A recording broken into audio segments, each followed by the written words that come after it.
আরে আরে, আমার কারেন্ট লেগেছে। আমি আর কখনো আখ চুরি করতে আসবো না। কে আছো, আমাকে বাঁচাও, মরে গেলাম মরে গেলাম। যাচ্ছি মা, তুই সাবধানে থাকিস, তাড়াতাড়ি ফিরে আসবো। আচ্ছা মা, যাও, তাড়াতাড়ি চলে এসো। আর আসার সময় আমার জন্য একটা আখ নিয়ে আসবে। বাজারে অনেক আখ উঠেছে, আমার খুব আখ খেতে ইচ্ছে করছে। কত মিষ্টি, কত মজা। আচ্ছা রে মিনা, ঠিক আছে, আমি ফেরার সময় তোর জন্য বড় একটা আখ নিয়ে আসবো। এরপর মন ভরে খাবি।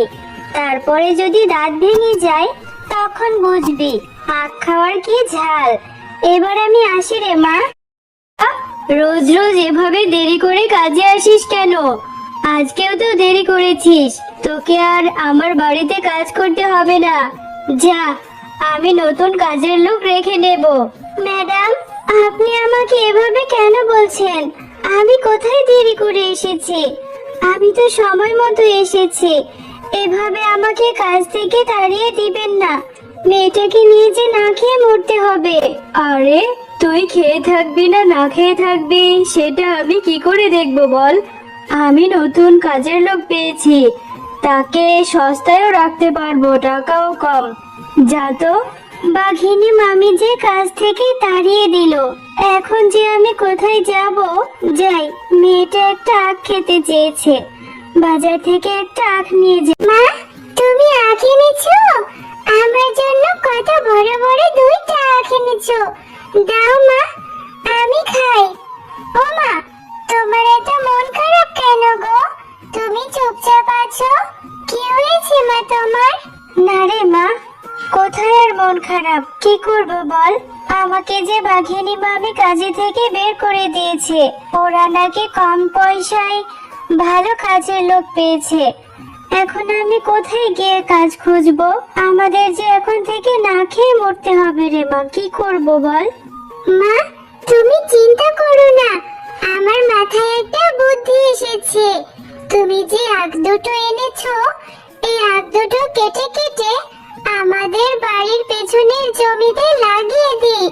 তাহলে কিছুদিন পর আখ বড় হলে আমরা বিক্রি করব। হ্যাঁ রে মিনা, তোর মাথায় তো অনেক বুদ্ধি। ভালো একটা কথা বলেছিস। আচ্ছা ঠিক আছে, চল এই আখগুলো আমাদের বাড়ির পেছনের জমিতে নিয়ে রোপণ করি। আচ্ছা মা, চলো, এখনই চলো। এই আখগুলো দা দিয়ে ছোট ছোট করে কেটে আমরা ওই জমিতে রোপণ করে দিয়ে আসি। দেখো, বাইরে কত সুন্দর বৃষ্টি হচ্ছে। আমাকে আর কালকে থেকে কষ্ট করে আমাদের আখে পানি দিতে হবে না, তাই না মা? আমাদের আখগুলো এত পানি পেয়ে এমনিতেই ভালো হবে। হ্যাঁ রে মা, এভাবে বৃষ্টি হতে থাকলে আমাদের জমির আখগুলো তাড়াতাড়ি বড় হয়ে যাবে আর বাজারে ভালো দামে বিক্রি করতে পারবো। হ্যাঁ মা, আর আমি রোজ রোজ অনেক আখ খেতে পারবো। আমাকে আর আখ কিনে খেতে হবে না, তাই না মা? আচ্ছা ঠিক আছে, খাবি খাবি, আগে আখ বড় হয়ে নে। রাত হয়েছে, চল এবার ঘুমিয়ে যা। আমাদের আখগুলো কত বড় বড় হয়েছে। আচ্ছা মা, এই আখগুলো এখন কেটে কি বাজারে নিয়ে যাবে? হ্যাঁ রে মিনা, এখন এই আখগুলো কেটে বাজারে বিক্রি করা যাবে, কিন্তু আমি অন্য কিছু ভাবছি রে। এত কি ভাবছো মা? তুমি আমাকে বলো, আমি তোমাকে বুদ্ধি দিয়ে সাহায্য করব। ওরে আমার বুদ্ধিমান মেয়ে, আমি ভাবছি যে বাজারে তো বাঘ মামা আখ বিক্রি করে, তাহলে সবাই কি আমার থেকে আখ কিনবে? সবাই তো বাঘ মামার থেকে আখ কিনে। হ্যাঁ মা, বাঘ মামা তো আস্ত আখ বিক্রি করে। তুমি আস্ত আখ বিক্রি না করে আখের জুস করে বিক্রি করবে, তাহলে দেখবে এই গরমে বাজারে সবাই তোমার থেকে আখের জুস কিনে খাবে। সত্যি রে মিনা, তোর বুদ্ধির প্রশংসা করতে হয়। বুদ্ধিটা কিন্তু খুব ভালো হয়েছে। আচ্ছা চল এবার মাও মেয়ে আখ কেটে তারপর বাজারে নিয়ে যায়। শুন আসুন দাদারা দিদিরা, মিষ্টি আখের রস আছে, মিষ্টি আখের শরবত খেতে ভারী সুস্বাদু। আরে এই ছোট লোক শেফা শিয়ালিনী আবার আখের ব্যবসা করছে। ও এত আখ কোথায় পেলো? আবার আখের শরবত বিক্রি করছে। ওকে কিছুতেই ব্যবসা করতে দেওয়া যাবে না। সত্যি গো শেফা দিদি, আপনার আখের রস খুব মিষ্টি, ভারী সুস্বাদু, খুব মজা পেলাম। এরপর থেকে আপনার দোকান থেকে আখের রস খাবো। হ্যাঁ গো, তোমার কি হয়েছে? আজকে এসে দেখে এভাবে মন খারাপ করে বসে আছো। আর আজকে কি তোমার বেচা কেনা ভালো হয়নি নাকি? বাজার আনতে বলেছিলাম সেটাও আনোনি। না গো গিন্নি, কি যে বলবো তোমাকে, আমার যে কোনো বেচা কেনাই হচ্ছে না। ওই ছোট লোক শেফা ও বাজারে আখের জুস বিক্রি করছে। সবাই ওর থেকে আখের জুস খাচ্ছে, কেউ আমার কাছ থেকে আখ কিনছে না। ও এই ব্যাপার, তুমি একদম চিন্তা করো নে গো। আজকে ওই ছোট লোক শেফার আখের জমিতে যাব, আর গিয়ে সব আখ চুরি করে নিয়ে আসবো। এরপর দেখবো ও আখ কোথা থেকে আমাদের জমির আখগুলো কে কেটে নিয়ে গেছে?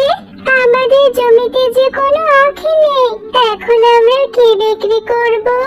হ্যাঁ রে মিনা, তাই তো দেখছি। কে আমার জমি থেকে আখ চুরি করে নিয়ে গেল? এখন আমি কি করব? আমি কি করে সংসারটা চালাবো? কে আমার সর্বনাশ করলো? আচ্ছা মা, যারা আমাদের আখগুলো চুরি করে নিয়ে গেছে, বাকি আখগুলো তারা আবার আজকে চুরি করবে। চলো এই আখগুলো কেটে নিয়ে যাই। এই আখগুলো কেটে নিয়ে আমরা আমাদের ঘরে চালের উপরে রোপণ করব, যাতে করে চোরেরা এই আখগুলো চুরি করে না নিয়ে যেতে পারে। আমাদের সেই আখগুলো কত বড় বড় হয়েছে, এখন এই আখগুলো আবার আমরা বিক্রি করতে পারবো। হ্যাঁ রে মিনা, সেটা তো বুঝলাম, কিন্তু আবারও যদি চোরে এই আখগুলো চুরি করে নিয়ে যায়, তখন কি করবো রে মা? না মা, চোর তো চুরি করতে পারবে না, কারণ চোর তো রাতেই চুরি করতে আসবে। আর আমাদের এই ঘরের চালের আখগুলোতে আমরা রাতে কারেন্ট দিয়ে রাখবো, তাহলে চোর আর চুরি করতে পারবে না। এই শেফা শিয়ালিনীর জন্য তো দেখছি আমি ব্যবসাই করতে পারবো না। এবার ওর একটা কিছু করতেই হবে। ওর আখগুলো চুরি করে নিয়ে এলাম, আবারও আখের দোকান দিয়ে বসেছে। আরে গিন্নি, ওই শেফা শিয়ালিনী তো দেখছি বাজারে আবারও আখের রস বিক্রি করছে। ওর জন্য আমার বেচা কেনাই বন্ধ হয়ে গেছে। ওর কিছু একটা করতেই হবে। বুঝতে পেরেছি, তোমাকে দিয়ে কিচ্ছু হবে না।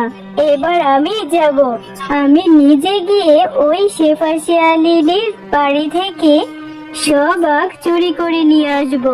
এক্ষুনি চলো, আজকে রাতেই যাব। আরে আরে, এই শেফা শিয়ালিনীর আখের জমিতে তো দেখছি কারেন্ট দেওয়া।